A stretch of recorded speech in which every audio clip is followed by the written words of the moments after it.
Hi everyone, today I'm gonna show you guys how to bake chocolate chip cookies. Let's check it out. Let's start. The ingredients that you need are 2 cups of buttercup,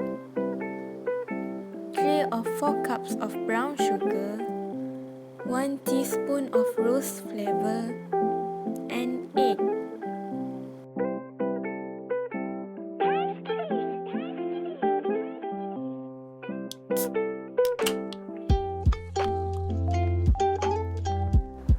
For ingredients B, all you need are chocolate chip, 2 cups of flour, 1 teaspoon of baking soda.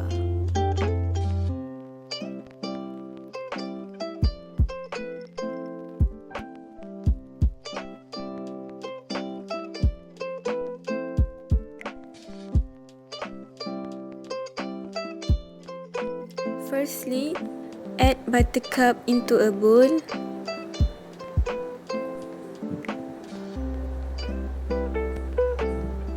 Then add brown sugar,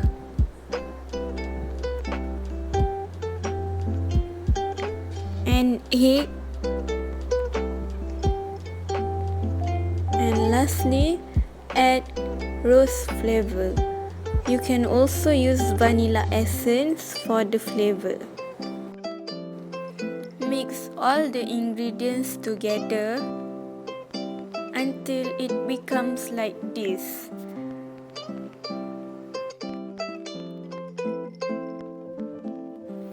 The next step is you have to sieve the flour and baking soda at the same time.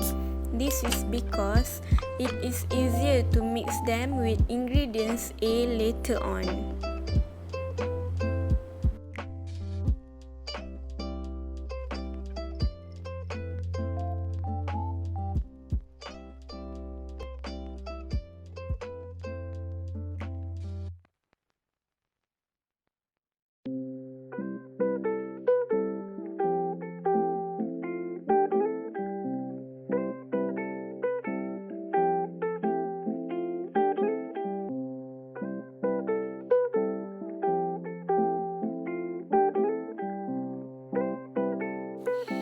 Add the flour and baking soda into ingredients A. Make sure the mixture are well mixed.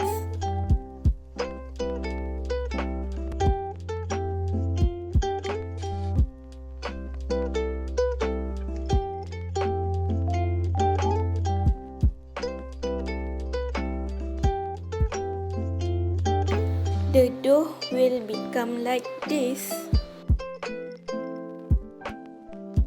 Add chocolate chips into the dough. The amount of chocolate chip is depending on you.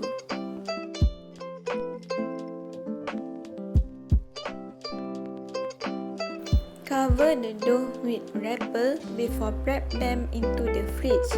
Let them rest for 30 minutes. Take out the dough from the fridge and let them rest for 10 minutes.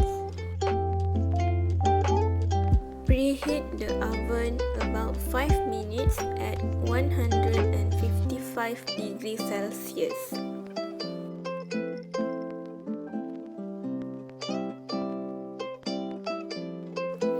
Roll the dough into balls, then bake the cookies for 20 to 25 minutes.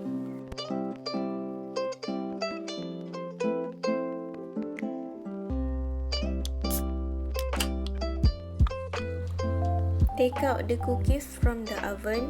Let the cookies cool for about 5 minutes.